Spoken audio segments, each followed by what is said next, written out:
नमस्कार, स्वागत है आपका द न्यूज़ लॉन्चर पर। मैं हूं अशोक वानखड़े। लेकर आया हूं आपका अपना कार्यक्रम द एक्स-रे। एक खबर दिल्ली के पास के ही राज्य की, पंजाब की।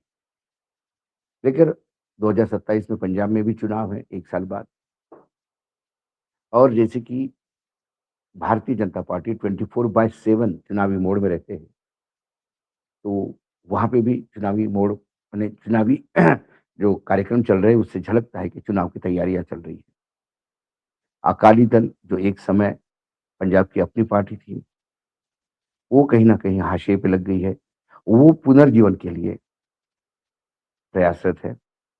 कांग्रेस जिसकी सत्ता थी पंजाब में, वो लगातार वहाँ के नेताओं से मुलाकात कर कांग्रेस भी तैयारी में लगी है। और आम आदमी पार्टी जिनके पास ऐसा क्षेत्रीय दल है जिनके 2 राज्यों में सरकारें थी, दिल्ली और पंजाब। बाकी सारी क्षेत्रीय दल अपने ही राज्य तक सीमित रहते हैं।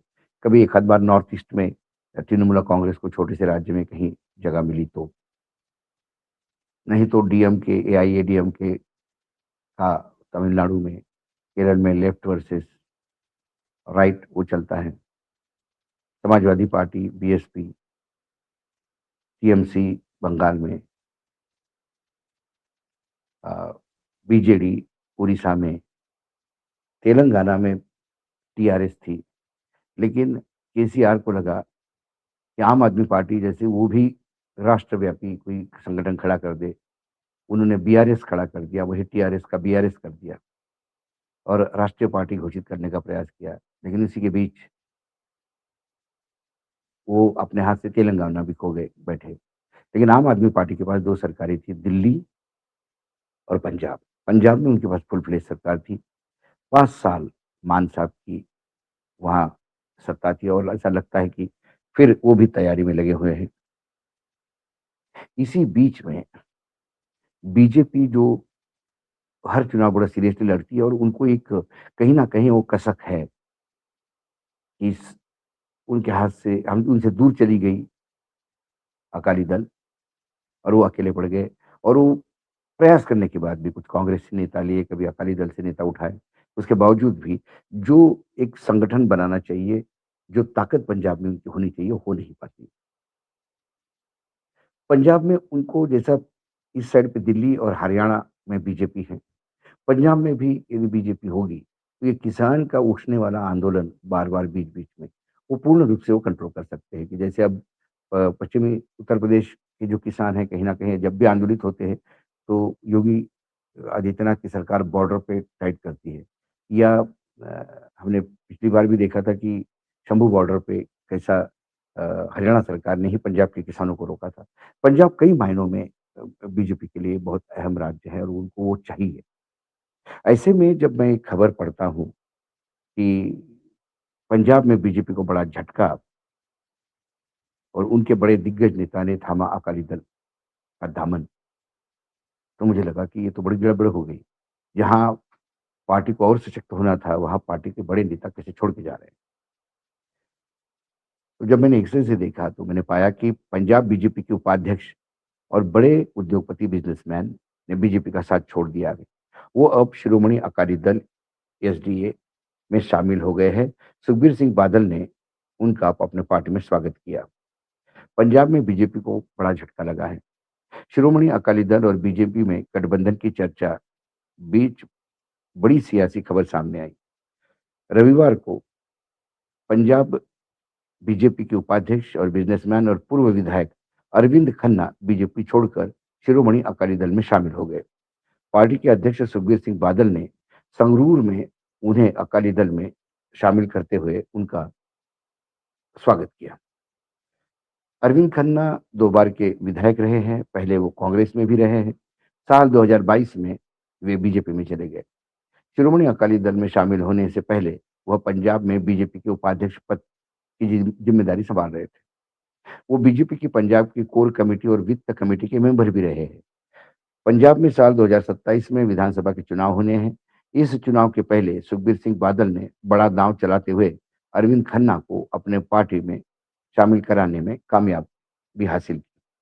साल 2024 के लोकसभा चुनाव में बीजेपी ने अरविंद खन्ना को संगरूर संसदीय सीट से चुनावी मैदान में उतारा था, लेकिन उन्हें उन्हें हार का सामना करना पड़ा था। इस सीट से आम आदमी पार्टी के गुरमीत सिंह मित हेर को जीत मिली थी। अरविंद खन्ना इसी संसदीय सीट का हिस्सा संगरूर और धुरी विधानसभा क्षेत्र से एमएलए रह चुके हैं। कांग्रेस के टिकट पर साल 2024 में अरविंद खन्ना लोकसभा के चुनाव लड़े। हालांकि इस चुनाव में भी उन्हें हार का मुंह देखना पड़ा। इस दौरान चुनाव में उन्हें अकाली दल के नेता सुखदेव सिंह ढींडसा से मात मिली थी। साल 2024 में चुनावी शपथ पत्र के मुताबिक अरविंद खन्ना की कुल संपत्ति 27 करोड़ 10 लाख है और देनदारियां 12 करोड़ 60 लाख है। उस दौरान अरविंद खन्ना ने अपनी वार्षिक आय 21 लाख 80 हजार रुपए बताई थी। ये अरविंद खन्ना, यदि हम ये कहें कि ये पॉलिटिकल टूरिस्ट है, ये पहले कांग्रेस में रहे, उसके बाद ये बीजेपी में गए और अब एसडीए में। लोकसभा को लेके शायद उनकी किस्मत साथ नहीं दे रही है। बीजेपी हो या कांग्रेस हो, जब भी वो लोकसभा चुनाव लड़ते हैं हारते हैं, लेकिन एक ताकतवर विधायक के उम्मीदवार माने जाते हैं। सिंगरूर से ही शायद उन्हें अकाली दल इस बार अ, टिकट देने की करीब करीब तय हुआ है, जो चर्चाएं हैं। सवाल है कि जब अकाली दल और बीजेपी इनके साथ आने की जब ये खुशबुसाहट चल रही थी और ये लग रहा था कि ये दोनों फिर साथ में आएंगे, इसी के बीच बीजेपी का ही एक बड़ा नेता अकाली दल में चले जाना, ये थोड़ा अ, गले नहीं उतरती बात। कहीं ना कहीं फिर एसडीए यानी अकाली दल और बीजेपी के बीच में वो क्रैक अभी भरी नहीं, जो बहुत सालों पड़ी थी। अकाली दल भी सत्ता से लगातार बाहर है और अकाली दल भी चाहेगा कि वो सत्ता में भागीदारी बने।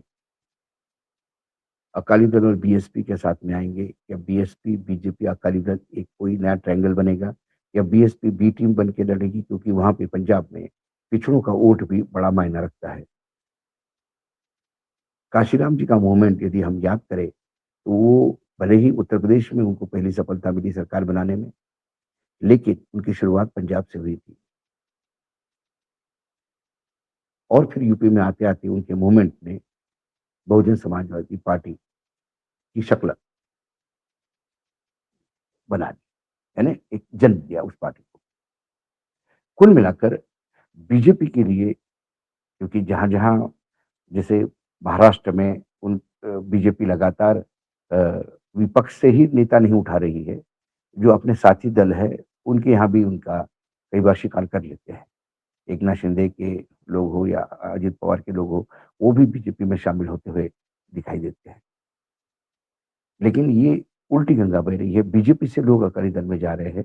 इसका मतलब ये है कि जो वेदर कॉग जिसको हम कहते हैं, जो मौसम वैज्ञानिक जिसको कहते हैं, कि वो भाप लेते हैं कि इस बार सिक्का बीजेपी का बिल्कुल नहीं चलेगा।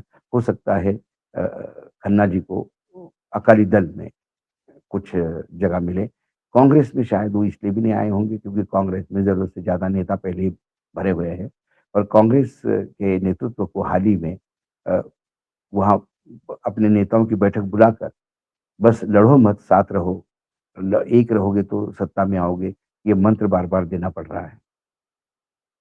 तो ऐसे जहाँ पहले ही बहुत झगड़े चल रहे हो, वहाँ जाने के क्या मतलब है? अकाली दल में इसीलिए उन्होंने किया होगा कि आने वाले समय में क्या अकाली दल और आम आदमी पार्टी आमने-सामने होगी, या कांग्रेस अपनी सत्ता वापस लाने का प्रयास करेंगे, या फिर बीजेपी कोई तिकड़म जोड़कर कोई नया गठबंधन सामने आता है। बहुत सारी चीज़ें हैं।